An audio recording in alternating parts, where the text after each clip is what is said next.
Hey everyone, welcome to our study session for today. I'm your peer study buddy, and for this explainer, we're zeroing in on a super crucial topic for our upcoming exam. I know the math can get a little overwhelming, but together we're going to master adding vectors using components. Let's dive right in and make sure we're 100% prepared. The exam is right around the corner, right? And if there's one topic that always seems to stress us out, it's definitely dealing with vectors. It is totally overwhelming to look at all those arrows pointing everywhere, plus all that trigonometry.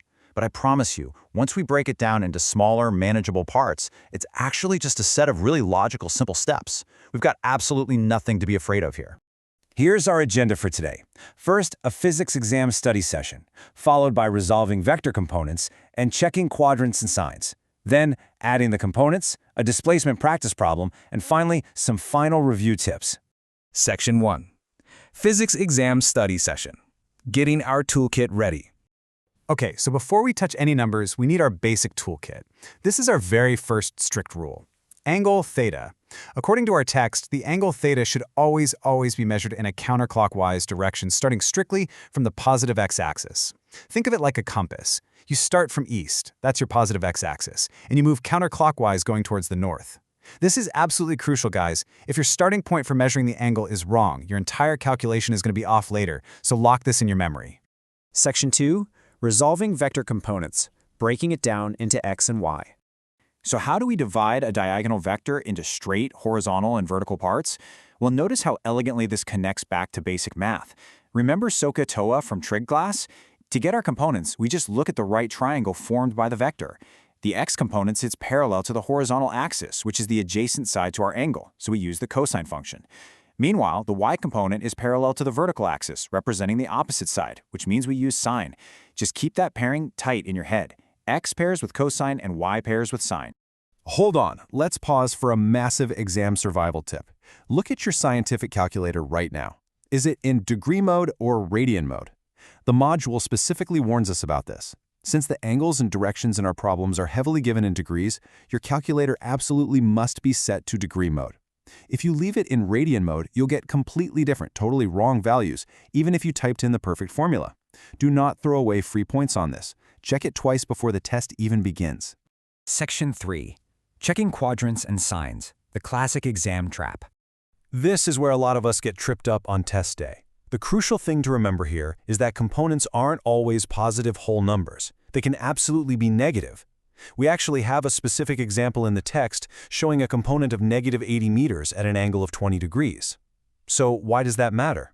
Because those positive and negative signs dictate exactly which quadrant your final vector lives in.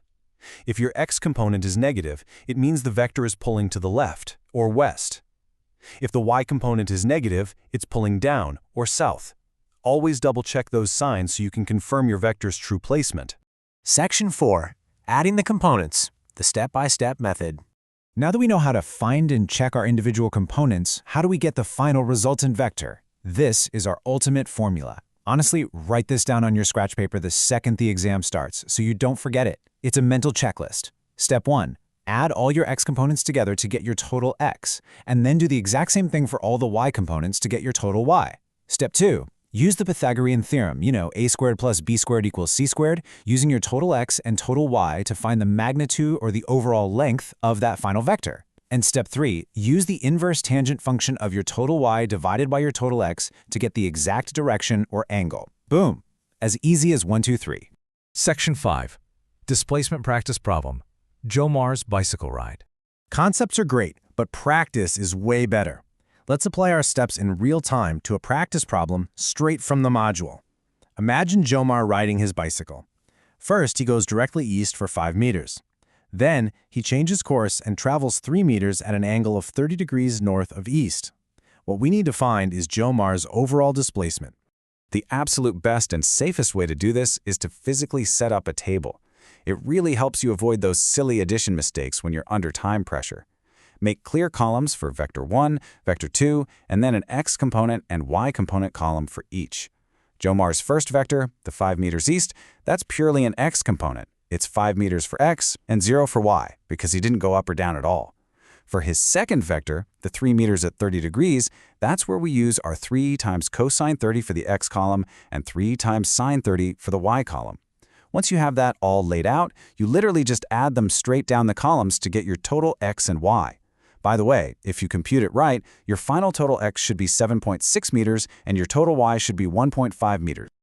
Just to reinforce how quick this component breakdown is, there's another really straightforward example in our text. What if you just have a single vector of 50 meters at an angle of 30 degrees? If you punch that into your calculator, which is in degree mode, right, the x component is simply 50 times cosine 30, giving us 43.30 meters, and the y component is 50 times sine 30, which perfectly equals 25 meters. See? The math itself is super repetitive and predictable once you know the rules.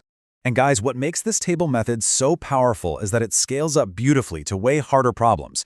No matter how many vectors our teacher throws at us, the process does not change. Take this complex three-path walking problem from the module. A person walks 25 meters at 49 degrees north of east, then 23 meters at 15 degrees north of east, and finally turns to walk 32 meters at 68 degrees south of east. Sounds confusing, right? Nope, just add a third row to your table. Break each path down into x and y using sine and cosine, sum up the x column, sum up the y column, apply your Pythagorean theorem, and finally find your direction with inverse tangent. Trust the process. It works every single time. Try this one on your own later and see if you can find the final resultant vector. Section 6. Final review tips. Let's sum it up. We are near the finish line of our study session today. Save this in your brain as our ultimate pre-test cheat sheet. Number 1. Always measure your angle theta in a counterclockwise direction starting from the positive x-axis. Number 2. Memorize that the magnitude and direction of your final vector are calculated using the two combined components. Use the Pythagorean theorem for the length and inverse tangent for the angle. And number 3. Strictly use the sine function for the vertical y-axis and cosine for the horizontal x-axis. So, studying buddy, after going through all that, do you feel ready to absolutely ace this test? I really hope you do. Adding vectors doesn't have to be a dreaded nightmare. As long as you respect the signs, organize your components neatly into a table, and systematically follow the three-step formula, you're going to get the right answer. Good luck on the exam, everyone. But before I go, think about this. If we can use vectors to track a simple bicycle ride, imagine how rocket scientists use these exact same principles in 3D to navigate across the entire solar system. Vectors literally chart the universe. Keep practicing, and I'll see you in our next study session.